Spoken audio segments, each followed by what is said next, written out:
Good day and welcome back to another DBZ Dokkan Battle video. In this video we are going to take a look at the Fighting Legend Vegeta, the Worthy Rivals Challenge. So Fighting Legend Vegeta, obviously another long form event. I take my time to complete these, never really in too much of a rush. I like to do some of them straight away, obviously as it's quite hype and everyone's quite into them. But then I just leave some of them and do them over time, or when I get time or feel like it. They can be quite long, and so generally I even do them while I'm doing chores. Doing the laundry, hit a couple turns in between. So yeah, some of them get edited quite a bit, and this is one of them. This is going to be edited quite a lot. It was a very long run in between doing a lot of cooking and cleaning, so forgive the edits, but yeah, the team build for Worthy Rivals is pretty straightforward. Worthy Rivals as a category has some pretty interesting units, some pretty good units. For me, the team that I'm running, so I'm running double Piccolo leads because Piccolo is a very good unit. Having double Piccolo leads means you can use Piccolo's transformation. So that's why I'm running double Piccolo leads. So we'll start off with Piccolo before we talk about the two other rotations. So Piccolo's in a Namekian's lead and a Worthy Rivals lead. So we use Piccolo because it's 150% across the board, pretty nice. He raises defense permanently, so he's a stacking unit, and he has 100% attack and defense. He also recovers 7% health, and he foresees enemy super attacks, which is the most useful ability that he brings to the party here. In terms of the rest, he can transform as well, which will give him a little bit more attack and defense and damage reduction of 40%. When Piccolo hits around 300k in terms of defense, you can just transform him and basically he's done for the rest of the battle. He'll also have a chance of performing a critical hit, and he recovers 10% whenever you have HP below 77% health. So the HP regeneration gets boosted, which is why I generally transform him, but you can just transform him whenever you feel like you need to transform him. It's just it's not really too much of an issue. You can just transform him. Very good unit. Doesn't really share a lot of links with the team. He's a shocking speed unit and the rest of the team's not really that way inclined, but he's still a good unit regardless. The ability to foresee super attacks is kind of universally accepted as probably one of the best abilities in the game, because it can really control how you take damage. So having two of him is just very good, and I think overall he's just the best option as a Worthy Rivals lead. Then for the rest of the team, so I've got the first combination or pairing I want to talk about is the AGL Super Saiyan 2 Vegeta and the Super Saiyan Xeno Vegeta. So Super Saiyan 2 Vegeta, the AGL one, we're obviously using his easy aim. Don't need to worry about his leader skill, it's not important, but he raises attack and defense by 30% for 6 turns on his super attack. That's going to be very important. That's why you keep him in main rotation. And then he has attack and defense of 90% plus an additional 15% defense with each attack received. So a pretty strong defensive unit. He can get up to 300k defense very easily and very quickly. As long as he takes those hits early on in the fight, he's going to be able to be pretty sorted defensively pretty much for the rest of the fight. AGL in the Vegeta family, so in the Fighting Legend Vegeta, the tech unit is the 3rd unit in the fight, and that's it. So AGL is a pretty strong typing here just because it's type neutral for the majority of the fight, and so there's no real need to be concerned about his typing or anything. Then paired up with him we've got the Super Saiyan Vegeta Xeno, so a good unit with attack and defense of 120%.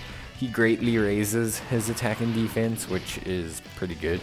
It's a 50% raise for 99 turns, so another stacking unit. When there's another Vegeta's family category ally on the team, he gets 100% attack, and also he gets Vegeta family category allies key +2 and attack and defense of 40%. So he's a good support for this team because there's obviously a lot of Vegeta units, but more importantly he's a really good support alongside the AGL Vegeta. He's going to push AGL Vegeta's defense above the 300k mark, which is where it needs to be to tank reliably in the end game of this event, so it's very helpful. Together they have a decent amount of links as well. They share Super Saiyan, Royal Lineage, they share Prepared for Battle, I believe, as well. Yep, they share Prepared for Battle, and they share Shattering the Limit, so it's a decent amount of links. Shattering the Limit and Prepared for Battle obviously giving a little bit of defense, Royal Lineage giving Ki, and Super Saiyan giving attack. So a pretty decent pairing. Eventually the Int Vegeta will be the stronger of the two, so he'll be the one that we'll be using as the front tank when we can see the attacks, and then we'll be using the AGL Vegeta as the secondary tank. The Int Vegeta has a problem of getting past the second to last phase, which is the physical Vegeta, so that's our big threat. But yeah. So then in the other rotation, we are kind of looking at, well, at least for me, I utilized more Heroes units. You can use whatever units you want. There are plenty of good units. The AGL SS4 unit is okay here. Baikuhan is pretty good here. The Int SSBE Vegeta is pretty good here. The LR physical unit I'm using is pretty decent as well, and we'll talk about him last. The Int Super Saiyan GT Vegeta is also a decent unit. Don't know about the Mastered Evolution Vegeta. He's got fantastic damage. I just don't know how good he is as like a permanent option, but I mean he's pretty good. The physical Vegeta, he's okay. He's decent. The physical transforming Vegeta, he'll be okay. He just will possibly take quite a little bit of damage. Well, quite a lot of damage, I should say, especially in the strength phase. So yeah, there's a couple options. What we'll talk about is we'll just talk about the two options I used first, and then we'll discuss some other ones. So I used the Tech Super Saiyan 3 Vegeta, and I used the Tech Super Saiyan 3 GT Vegeta. So that is attack and defense of 120% with an additional attack of 60% and defense for 30% after receiving an attack. So that's something that's obviously very, very important. Also an additional attack of 10% up to 60% and defense and a chance of performing a critical hit up to 30% with each attack received. So essentially he gains 30% attack and defense over time, while also gaining that permanently every 6 turns. So every 6 turns he'll get hit, and that'll reset that counter, and then it'll go again. Also stacks his defense by 30% for 6 turns and attacks by 50% for 6 turns. Once you start to get him and the physical one going, they can actually be very, very good. And we'll talk about them now, but they're very, very, very solid. Shares a lot of links with the physical unit. So the other unit that we're utilizing is the physical SS3 Vegeta. So this is a non-GT Vegeta. This is just a Super Saiyan 3 Vegeta. He's very similar. He has attack and defense of 120%. Also an additional attack and defense and chance of performing a crit with each attack received. He, however, has a medium chance of guarding all attacks, and if HP is 60% or less, he has a high chance of guarding all attacks. When he does guard, he has 40% damage reduction. So the physical one is the better one overall defensively, but the tech one is slightly better offensively. The big issue is that once they get going, they're very, very good. Once they slow down, they can tend to drop off a little bit. So it's very important that you make sure that they both keep supering and try not to actually finish off phases while they are attacking. So if you can see a phase is going to finish off, try and maybe make the turn before you would finish off the phase. Really not do anything. I know it sounds weird, but try and minimize that damage as much as possible, because you really want these guys to keep, they need to keep their stacks up. As long as they keep their stacks up, they are perfectly fine for this event. Their stacks can drop, and when their stacks drop, that's when you end up with issues, because the moment you start dropping stacks, they themselves will lose a large portion of their defense, and then you're like in a super tough situation.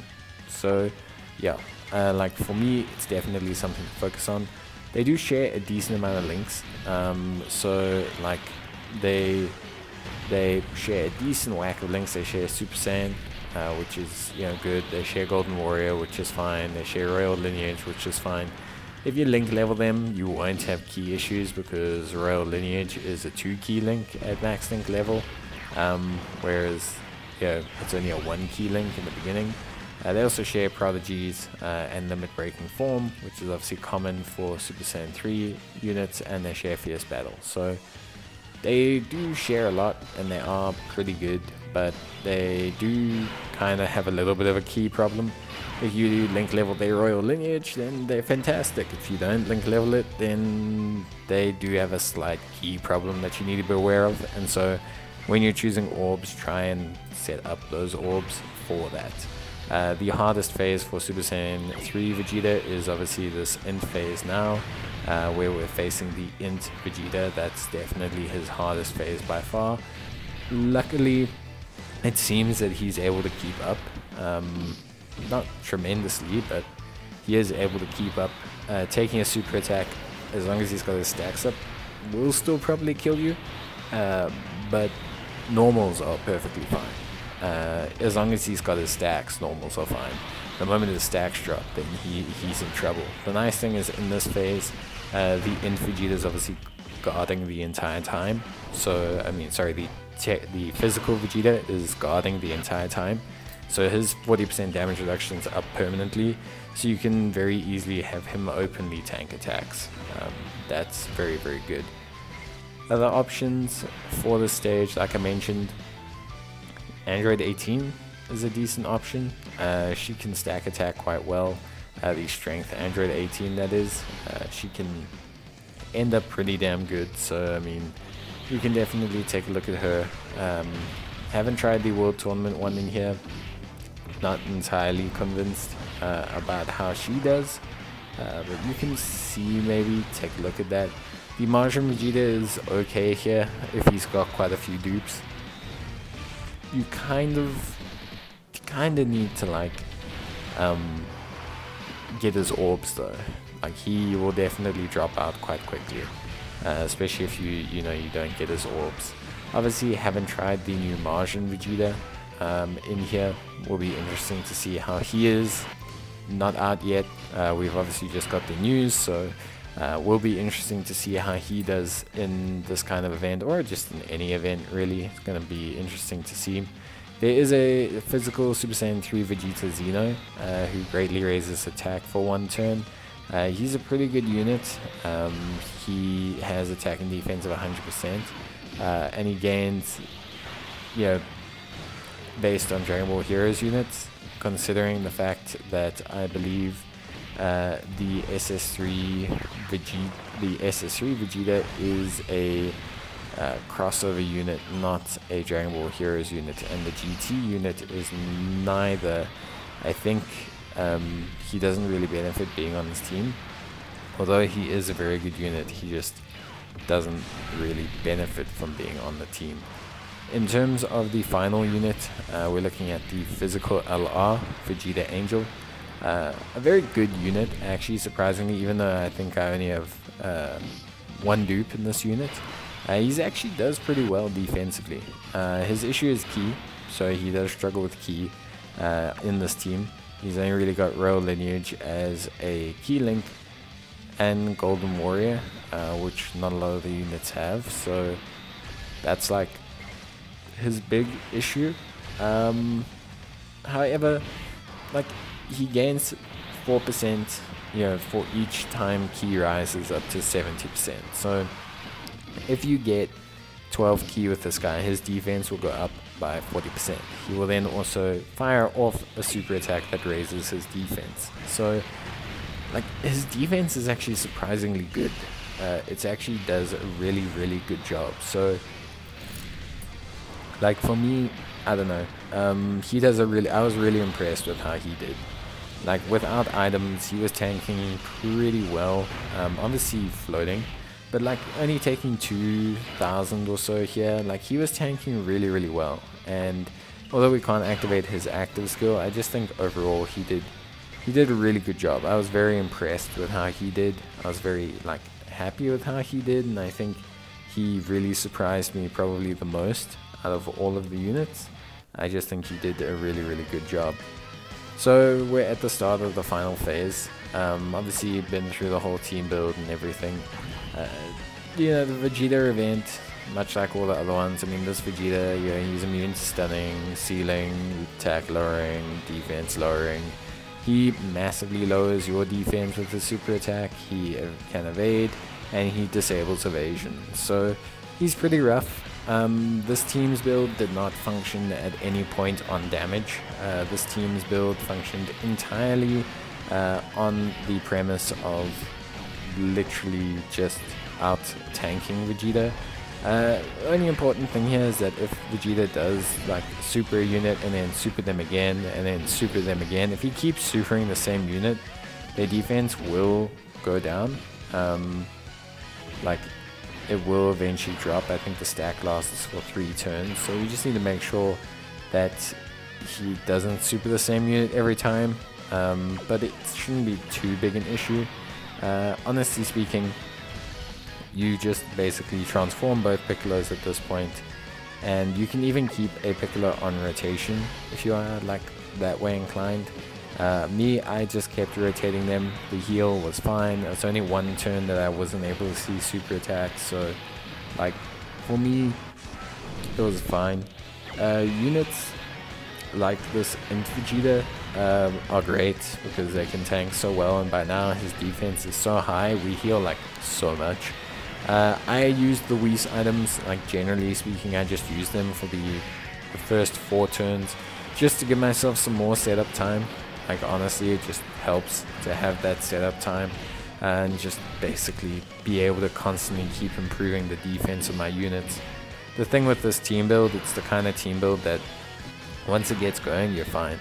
Once it's not going, then you're a bit lost. So those 4 turns just to allow the tech Vegeta to get into rotation, just to allow the physical Vegeta to get into rotation, it's all kind of like pushing towards, you know, that completion stage. So yeah, pretty cool. Well, cool but very long.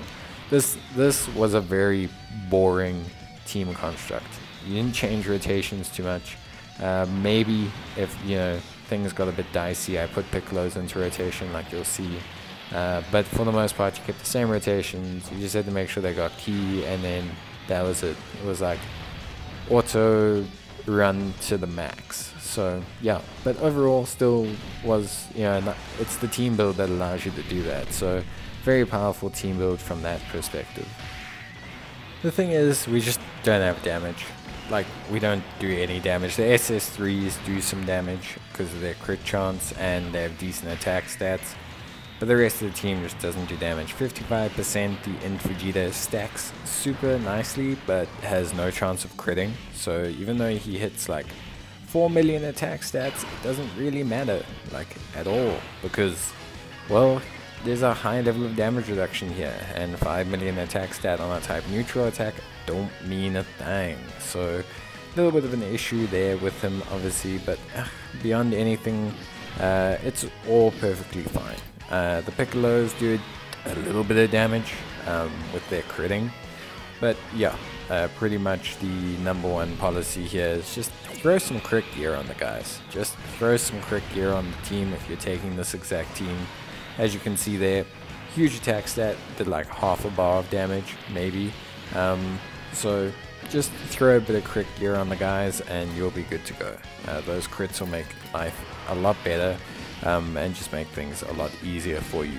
So get those crits in and you'll be more than happy. beyond that, there's nothing else really to say. I think the team is just so strong defensively, it doesn't really make too much of a difference. And yeah, I think overall the team is quite strong and quite powerful. For me, I don't really have any issues. More than happy with how the team performed, and I think you shouldn't have too much of a problem. I did have to reset once because the Super Saiyan 3s missed one or two of their attacks. Well, not missed them, I didn't have enough ki for them, got them off to a bit of a slow start and they weren't able to stack up fast enough. That's going to be your only issue, but again, if you manage that situation, you'll be more than fine. But yeah, that is pretty much going to be it from me, guys. So I hope you enjoyed the video. If you did, leave a like on it and I will try and get back to you. And of course, leave a comment if you have any queries or team builds of your own. That'll be it from me. Bye.